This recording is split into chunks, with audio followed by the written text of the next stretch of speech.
The morning Victor Cale drove his silver Lincoln Continental up Eli Marris's Caliche Road. He was wearing a navy wool blazer in western Nebraska heat. Not a jacket, a blazer. In August. Buttoned. With a folded pocket square that had no business being within 50 miles of a working cattle ranch. He stepped out holding a rolled county plat map under one arm and a clipboard in the other, with two sheriff's deputies behind him and a young road inspector carrying an orange measuring wheel like it was a weapon. Eli Marris stood beside the first cattle guard, one hand wrapped around a coffee cup, watching them come in. He did not wave, ask what they wanted. He just watched, the way a rancher watches clouds when thunder is already in them. Victor stopped at the cattle guard and looked down at the steel bars laid across the ditch. Then he looked at Eli. "Mr. Marris," he said, loud enough for the whole pasture to hear. "This access crossing is in violation of County Road Ordinance 9D, Emergency Vehicle Clearance and Agricultural Ingress Control." The inspector clicked his pen. Victor lifted the clipboard. 6 cattle guards, 18 gates, all deficient. You have 21 days to bring them into compliance. Failure to do so will result in condemnation of the structures, posting of the property, and livestock impoundment. Behind Victor, Bishop the donkey walked over. Bishop was 23 years old, gray in the face, torn in one ear, and built like a bad decision on 4 hooves. He sniffed Victor's polished shoe. Victor froze. Bishop looked up at him with one brown eye, reached sideways, and calmly chewed the corner off the orange survey flag, sticking out of the inspector's back pocket. Nobody moved. Bishop chewed slowly. Eli took one sip of coffee and said, "He don't usually read county documents before breakfast." What Victor Cale did not know was that 21 days later, every gate on the Marris ranch would be chained open. Every cattle guard would be lifted clear, and 187 Black Angus cattle would walk exactly where Victor needed them not to be. Eli Marris was not the kind of man people noticed twice. He was 71 years old, lean as fence wire, with hands that had gone square from a lifetime of fixing what other people threw away. He wore sun-faded shirts with pearl snaps, a hat with a sweat ring dark enough to count tree rings in, and boots that had been resoled so many times they had become more repair than boot. The Marris Ranch sat on 1,180 acres outside Dry Fork, Nebraska, where the wind had never met a stop sign it respected. The land had come into the family in 1918, when Eli's grandmother bought the first quarter section with money she earned cooking for railroad crews and hiding half the cash in a flour tin. Eli's father kept it through the cattle crash of the 50s. Eli kept it through the interest rates of the 80s, 2 grass fires, 1 blizzard that killed 36 calves in a single night, and a bank manager from Scottsbluff who once used the phrase liquidation opportunity while sitting at Eli's own kitchen table. Eli had not liked that phrase. The bank manager had not been invited back. The ranch ran 187 head of Black Angus, a small hay meadow, 3 stock ponds, and an old windmill that screamed in a west wind like it had a personal complaint against God. There was also a strip of apricot trees behind the house. Eli's wife, Marlene, had planted them the spring after their daughter left for nursing school. Marlene had been gone 6 years now. Eli still pruned those trees every February.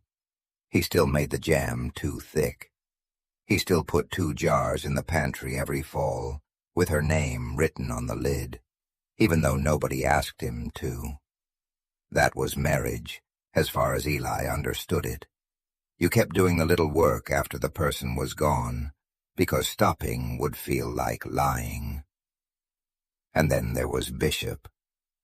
Bishop was supposed to be a guard donkey. That was the word on the sale bill. Guard donkey. What Eli had received instead was an opinionated gray animal with a suspicious mind, a talent for opening latch chains, and a deep personal hatred of men who smelled like aftershave. Rip had once chased a crop insurance adjuster into the bed of his own pickup and kept him there for 42 minutes. He had once removed a mailbox flag and carried it into the north pasture. He had once stood in front of a state brand inspector's truck for so long that the man finally apologized to him, though nobody was quite sure for what. Eli considered Bishop a useful animal, not obedient, useful. There is a difference. The first cattle guard Victor cited had been there since 1956. So had most of the gates. Oilfield pipe welded into rectangles, heavy hinge posts set deep in clay, steel guards laid across shallow ditches where ranch road met county road. Were they pretty? No, is where ranch road met county road. Were they pretty? No. Were they wide enough for a modern fire engine built like a hotel on wheels? Maybe not, if a man drove badly and wanted paperwork to agree with him. But they had worked for nearly 30 years. Feed trucks crossed them. Veterinarians crossed them. Ambulances had crossed one in 1979, when Eli's hired hand broke his leg under a hay rake. No truck had ever gotten stuck. No cattle had ever drifted onto the road because of a failed gate. The system was old, but it was not broken. Victor Cale knew that, or he should have. One is incompetence, the other is corruption wearing county stationery. Victor had been Banner County's road access director for 9 years. He introduced himself that way at church fundraisers, chamber lunches, auctions, funerals, and once, according to local legend, to a child selling Girl Scout cookies. He was 48 years old, 5'9" in boots with a heel that wanted to be taller, and had the careful haircut of a man who believed grooming could substitute for character. Before county government, Victor had worked at a bank. Not long. The bank had asked him to leave after several customers complained that he treated loan applications like moral confessions. County work suited him better. There were forms. There were seals. There were people who had to wait while he looked for the right stamp. Victor loved stamps. He loved the sound they made, a hard square thump on paper, a small official thunder. He drove a silver Lincoln because he said it communicated stability. He wore a county ID badge on a braided leather lanyard because he said it communicated access. He carried maps rolled in rubber bands because he said it communicated preparation. What it mostly communicated was that Victor Cale had spent his life trying to look like the door before people noticed he was only the doorknob. For 4 months, Victor had been looking at Eli's east pasture, not because of gates, not because of cattle guards. A company called Prairie Meridian Logistics had been trying to assemble a truck corridor from the new grain terminal planned near Highway 71 to an old rail spur south of Dry Fork. They needed a straight run, flat ground, no houses, minimal compensation. Eli's east pasture was perfect. It cut 8 miles off the route. It also belonged to Eli. That was Victor's problem. According to documents that would later develop legs and walk into the light, Prairie Meridian had paid Victor a consulting fee through a company his brother-in-law registered in Wyoming. The payment was $18,500. The disclosure form Victor filed with the county listed no outside compensation. No consulting income, no business interest, nothing. Just Victor Cale, public servant, clean as a church bulletin. The gates were never the issue. The gates were the handle. And Victor thought Eli Marris was old enough, quiet enough, and alone enough to be turned. That was his first mistake.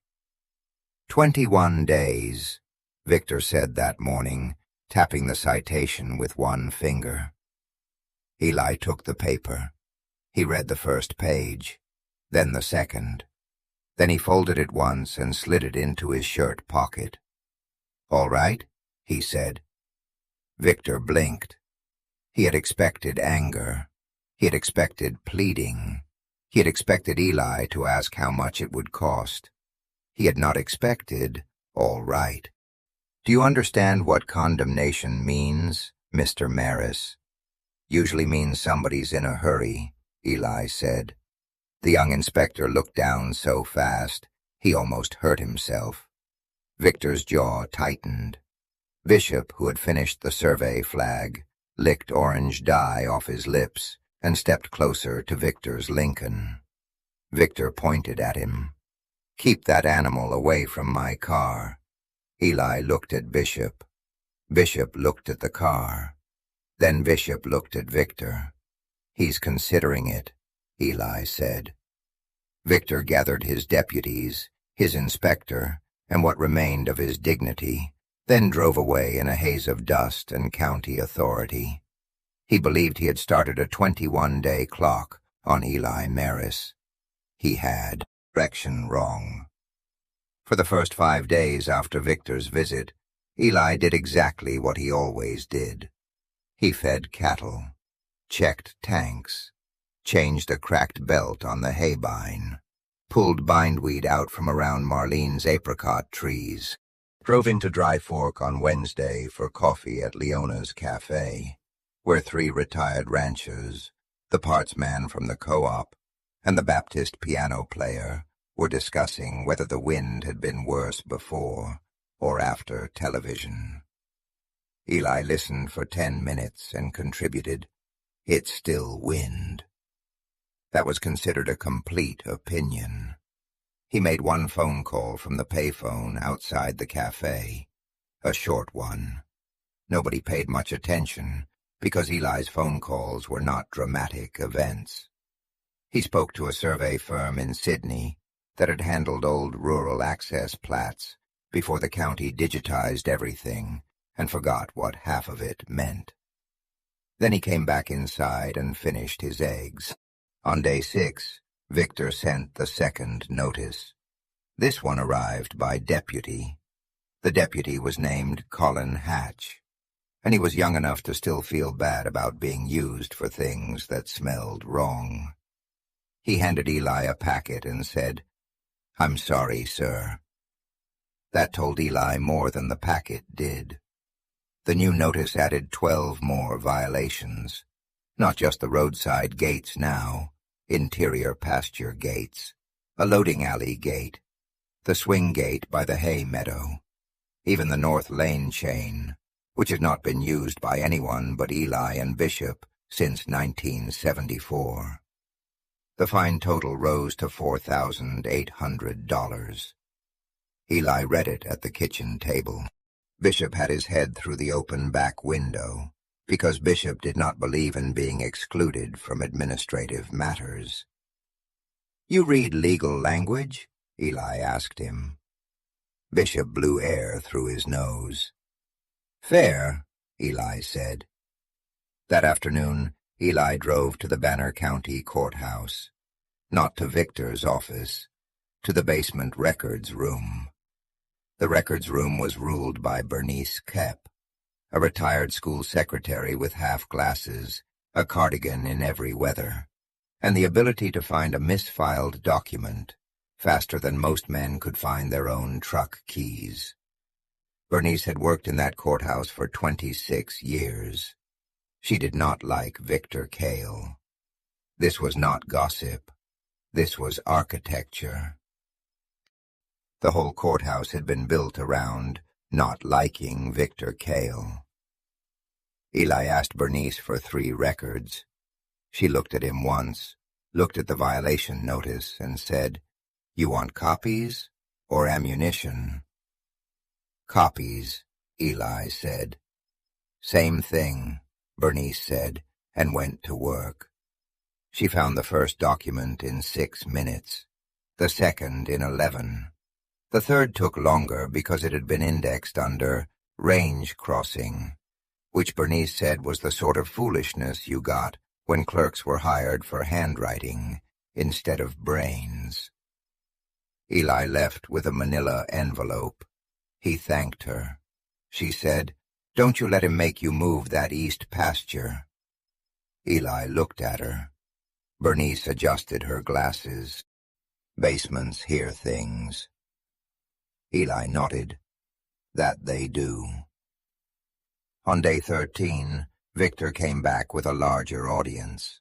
2 deputies, the same road inspector, a county attorney named Feld, who looked like he had spent the drive out regretting law school, a woman from risk management with a digital camera, and Victor in a cream-colored summer suit that might have worked in a country club dining room, but made him look deeply confused in a pasture full of manure. He had brought a laser measuring device. Eli watched him aim it at the first gate. "What happened to a tape measure?" Eli asked. Victor did not answer. The inspection took 3 hours. They measured gate openings. They measured cattle guards. They photographed hinge posts. They photographed rust. They photographed a dented latch that Eli had made himself from an old plow part, and which had worked without complaint for 17 years. The risk management woman photographed Bishop. Bishop stared into the lens with the expression of a defendant who intended to countersue. At one point, Victor stepped across a cattle guard without looking down and planted one polished boot into a fresh pie from an animal who had contributed to the morning in silence. Nobody laughed, not out loud. The final report arrived 2 days later. Every stock control structure on the Marris Ranch was now listed as deficient under Ordinance 9D. 6 cattle guards, 23 gates, 5 chains, 2 loading alleys. Total fine, $9,700. The report included a compliance schedule, a condemnation warning, and a personal letter from Victor. Eli read it on the porch as the sun dropped behind the west windbreak. "Mr. Marris, the county is prepared to resolve this matter through voluntary access cooperation. Your signature on the attached temporary corridor easement will suspend all current enforcement actions pending review." Temporary corridor easement. Eli read those 3 words twice. Then he looked at the map. The proposed corridor ran straight through his east pasture, across the hay meadow, along the shallow draw that carried spring runoff to Lena Ortiz's place next door. It was exactly the route Prairie Meridian Logistics needed. Temporary, Eli knew, was one of those government words that meant permanent if nobody had enough money to fight about it. Victor had stopped hinting. Now he was reaching across the table. Eli called Lena Ortiz that evening. Lena was 76, ran sheep on the place north of Eli, and had once backed a county commissioner out of her driveway with a 12-gauge she never loaded, but never needed to. Lena answered on the second ring. "Eli," she said before he spoke, "is this about that little man in the shiny car?" "It is." "Good," Lena said. "I've been saving words." Eli made another call to a retired district road engineer named Sam Kreider, then a third to the Nebraska Department of Agriculture. Then he put the receiver down and sat at the kitchen table with the manila envelope in front of him. Marlene's apricot jam sat on the pantry shelf across the room. Bishop stood outside the back window, ears forward. Eli opened the envelope. The first document was a 1956 stockway agreement between Banner County and Eli's father, Raymond Marris. It had been signed after the county widened the road and cut through the original grazing lane. In exchange for using part of the Marris access road, the county accepted the cattle guards and roadside gates as private agricultural stock control structures. The language was plain. Exempt from future road access dimensional revisions, unless failure of the structure causes documented obstruction of emergency service or livestock containment failure. Exempt. Victor had cited Eli under the exact ordinance the 1956 agreement said did not apply. Agreement said did not apply. The second document was a 1972 Natural Resources District drainage easement. It showed that Eli's east draw, the same draw Victor wanted for the truck corridor, was part of a recorded runoff channel serving 3 properties, including Lena Ortiz's sheep ground. No grading, no fill, no roadbed, no commercial corridor without state review and written approval from affected landowners. Victor either had not checked the drainage file, or he had checked it and decided old people with land did not know how to read. The third document was Victor's annual financial disclosure. Clean. Too clean. Eli put the 3 papers beside the violation packet. Then he took from his shirt pocket a folded note Sam Kreider had given him years ago during a dispute over a culvert. It listed the number for the state auditor's Public Integrity Division. Eli called it at 8:14 p.m. He spoke for 9 minutes. Then he was placed on hold. Then he spoke for 13 more. By the end, the woman on the line had given him a name, a direct number, and an instruction. "Do not sign anything before tomorrow." Eli almost smiled. "Wasn't planning to." On day 20, Victor came for the squeeze. He arrived at 6:40 in the morning. The silver Lincoln, 2 deputies, County Attorney Feld, the road inspector, and a contractor's flatbed loaded with portable panels, steel pipe, and orange cones. Victor stepped out wearing a tan suit and the expression of a man who had already written the ending. "Eli," he said. It was the first time he had used Eli's first name. Men like Victor did that when they wanted a threat to sound personal. Eli was standing by the first cattle guard with coffee in one hand and Bishop 8 feet behind him. Bishop preferred 8 feet, close enough to judge, far enough to deny planning. Victor unrolled the corridor easement across the hood of the Lincoln. It was already marked with little yellow tabs where Eli was supposed to sign. "Your deadline is tomorrow," Victor said, "but the county is not unreasonable." County Attorney Feld stared at the map with the desperate focus of a man pretending not to be present. Victor tapped the east pasture. "Sign the temporary corridor easement today. We suspend all fines. We replace the road gates at county expense. We certify your remaining structures as provisional. No impoundment, no posting, no lawsuit." "And if I don't?" Victor's smile did not reach the edges of his mouth. Then tomorrow morning I condemn every non-compliant gate and crossing on this property. Once the structures are posted, your cattle will not be legally contained. Under livestock nuisance rules, the county may seize animals creating a road hazard. He leaned closer. 187 cattle are expensive to board, Eli. The deputy behind him shifted his weight. Feld closed his eyes for half a second. Bishop made a low sound in his throat, not quite a bray, more like a door hinge giving up on humanity. Eli looked down at the easement, then at the yellow tabs, then at Victor. "I'll think on it tonight." Victor nodded, as if granting mercy. 7 tomorrow morning. He rolled the document up. "I hope you make the practical choice."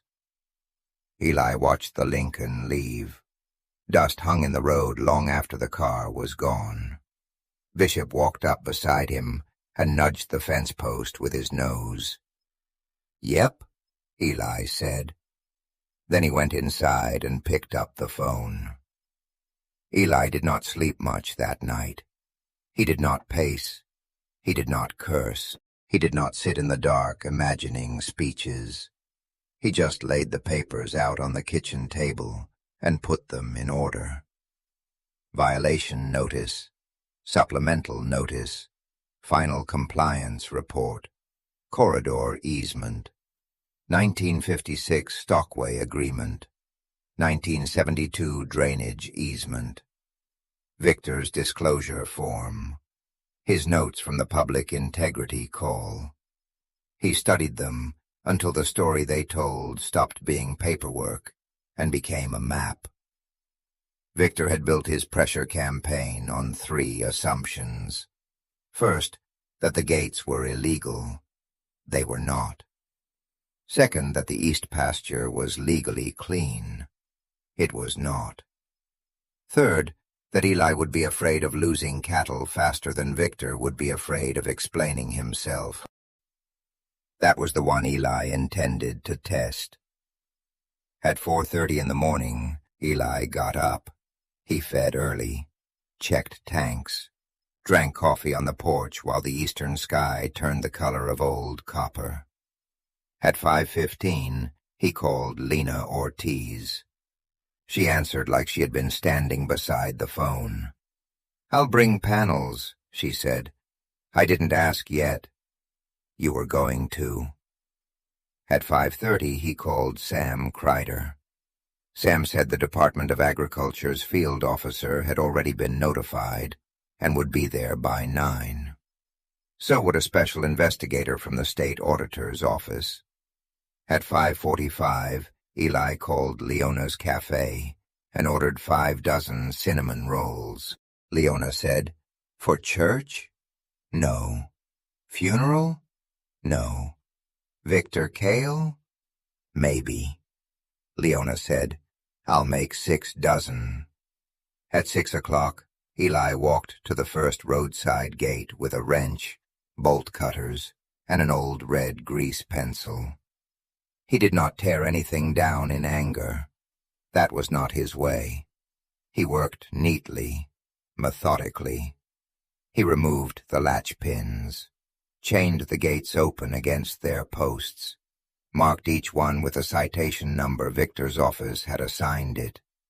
At the cattle guards, Sam's boys helped lift the grates with a loader and set them on the shoulder, tagged and visible. No damage, no hiding, no rebellion. Compliance, if a person read the ordinance with enough honesty to make it dangerous. 52, every gate on the Marris ranch stood open. Every cited cattle guard had been removed from service. Every alleged non-compliant stock control structure had been taken out of use and stacked or chained exactly where a county inspector could admire it. The ranch was open from the county road to the east pasture, from the hay meadow to the north lane, from the loading alley to the shallow draw. The cattle noticed. Cattle are not dramatic animals. They do not charge into history. They drift into it. One black cow stepped past the first open gate, then another, then 12, then 40. By 7 a.m., a slow, steady river of Angus cattle had moved out of the east pasture and into the county right-of-way, where they stood chewing and blinking at the sunrise, like the road had been built for their convenience. Victor Cale arrived exactly on time. The silver Lincoln came over the rise, slowed, then stopped behind a wall of black cattle. A cow looked through his windshield and continued chewing. Victor honked once. The cow did not accept the argument. Victor got out. His face already had a wrong color in it. "Eli!" Eli stood at the edge of the road with a coffee cup in one hand and a red grease pencil in the other. Bishop stood behind him, ears high. Victor pointed at the cattle. "What is this?" "Took the structures out of service," Eli said. Victor stared. "What structures?" "The deficient ones." Eli nodded toward the open gate and the stacked cattle guard. "Your notice said I could remediate or remove non-compliant access control structures before condemnation. I chose remove. You can't just open every gate on the ranch." "Didn't just open them," Eli said. "Tagged them, too." County Attorney Feld stepped out of the Lincoln behind Victor and looked at the tagged gate. Then he looked at the cattle. Then he looked at the sky, in the manner of a man hoping a larger legal system might descend and save him. Victor's voice sharpened. "Your livestock are obstructing a county road." "Yes," Eli said. "That's what your notice warned me about." "You are in violation." "I expect so," Eli said. "But because the county initiated removal proceedings against recorded agricultural stock control structures, your emergency containment provision applies until legal status is determined." He pulled a folded page from his pocket. County Code, same chapter, paragraph 11. Victor's mouth opened. Nothing came out. Eli continued, calm as rain on a tin roof. "You brought panels yesterday. Might want to use them." Behind Victor, pickup trucks began pulling onto the shoulder. First Lena Ortiz, then Sam Kreider, then Leona's nephew with cinnamon rolls in bakery boxes, then half of Dry Fork, because Leona had never in her life possessed information and kept it to herself. By 7:20, there were 18 pickups along the county road. By 7:35, there were 30. Bernice Cope from the records room arrived with a folding chair and a thermos. She set both beside her car and said nothing. That made the silence worse. Victor looked at the crowd. The crowd looked at Victor. Bishop looked at the Lincoln. At 8:57, a dark state sedan rolled up from the south. It parked behind the sheriff's cruiser. A woman in a plain gray jacket stepped out, holding a thick folder.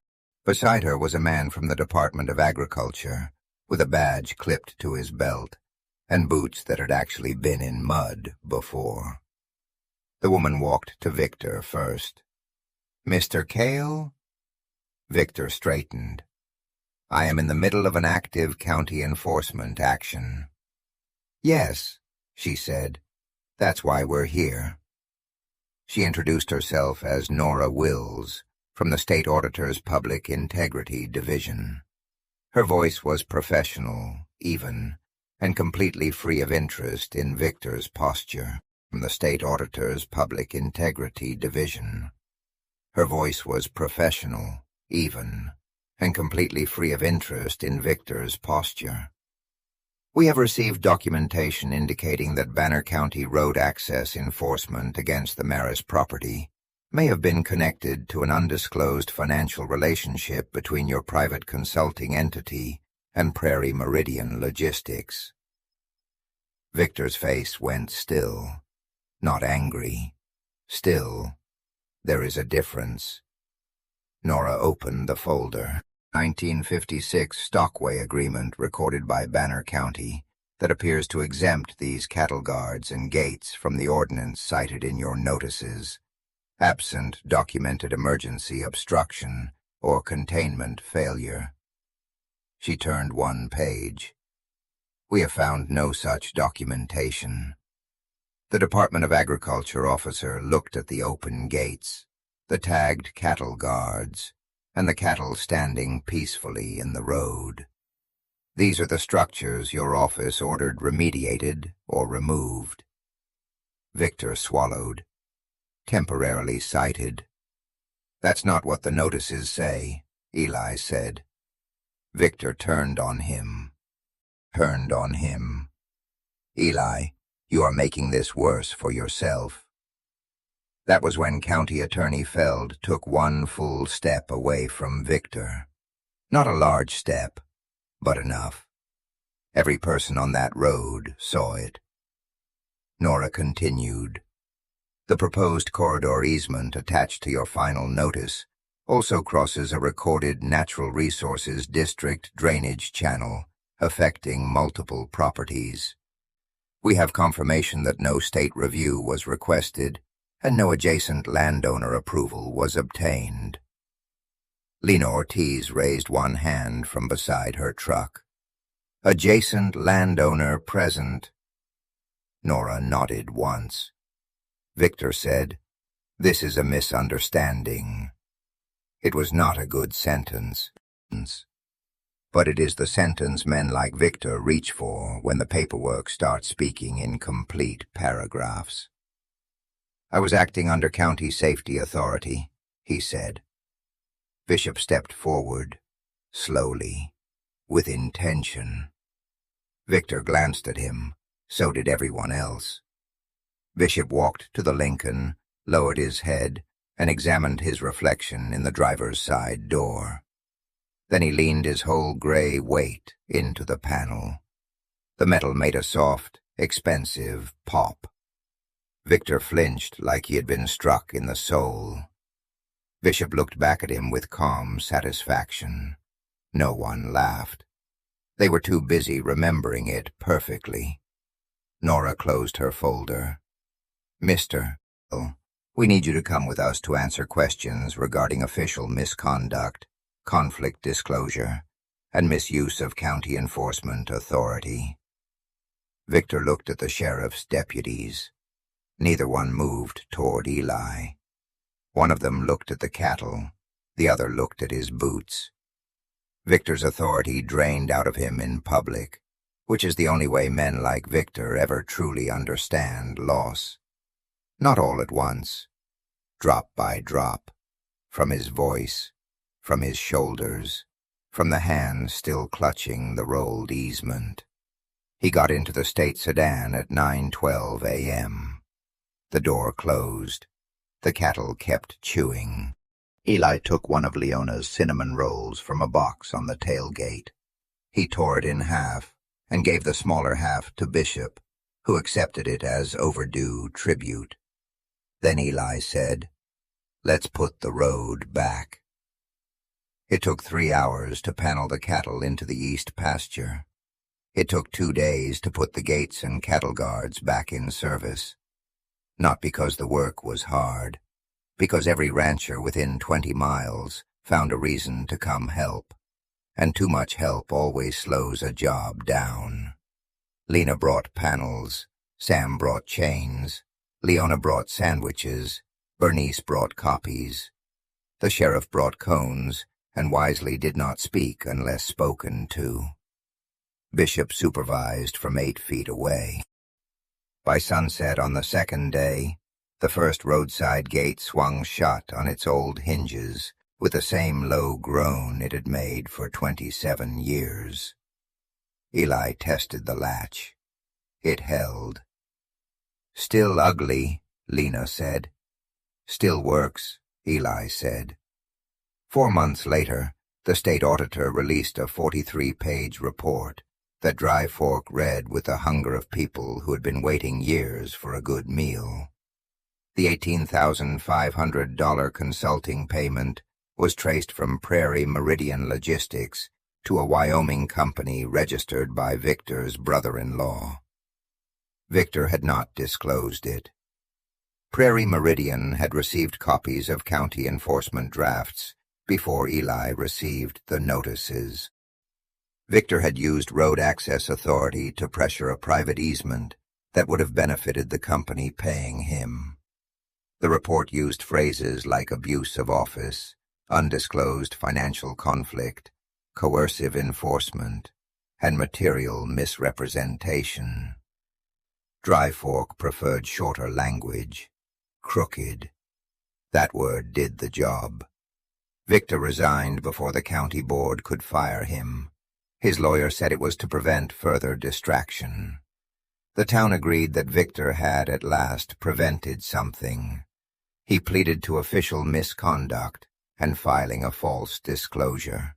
He paid restitution. He received probation. He was barred from holding public office in Nebraska. The Lincoln disappeared from town before Christmas. Somebody said he sold it in Cheyenne. Somebody else said he kept it under a tarp. Eli did not ask. Prairie Meridian withdrew the corridor application 3 weeks after the report. The drainage easement alone would have tied the project up for years. And without Victor smoothing doors open, the company discovered it had urgent opportunities elsewhere. There are always urgent opportunities elsewhere when the first plan requires explaining a crime. Lena Ortiz's culvert permit was approved by the new road access director in 9 days. She brought Eli 2 lamb roasts and a jar of pickled peppers. Eli gave her apricot jam. Pickled peppers. Eli gave her apricot jam. Neither of them said thank you in a way that made the other uncomfortable. That fall, the apricot trees produced heavy. Too heavy. Branches bent under the fruit until Eli had to prop them with old broom handles and scrap pipe. He made 16 jars of jam. Thick, as always. Too thick, Marlene would have said. He labeled 2 jars with her name and put them on the pantry shelf. Bishop stole 1 apricot from a bucket and decided against the rest. The gates stayed. So did the cattle guards. The first one Victor had called a public danger stayed in service another 14 years. Feed trucks crossed it. Veterinarians crossed it. A truck crossed it in 1991 when lightning hit Sam Kreider's hay shed. Nobody got stuck. No cow escaped through it. No emergency was delayed. It simply did its job, which was all Eli had ever claimed for it. Years later at Leona's cafe, someone asked Eli if he had known from the beginning that Victor would be caught. Eli thought about that. He stirred his coffee. Outside, the wind pushed dust along Main Street in little brown sheets. "No," he said finally. "I just knew a gate's got 2 jobs." The table waited. Eli took a drink. "Keep the right things in," he said, "and show the wrong things out." Bishop would have agreed, but only if there was a cinnamon roll in it.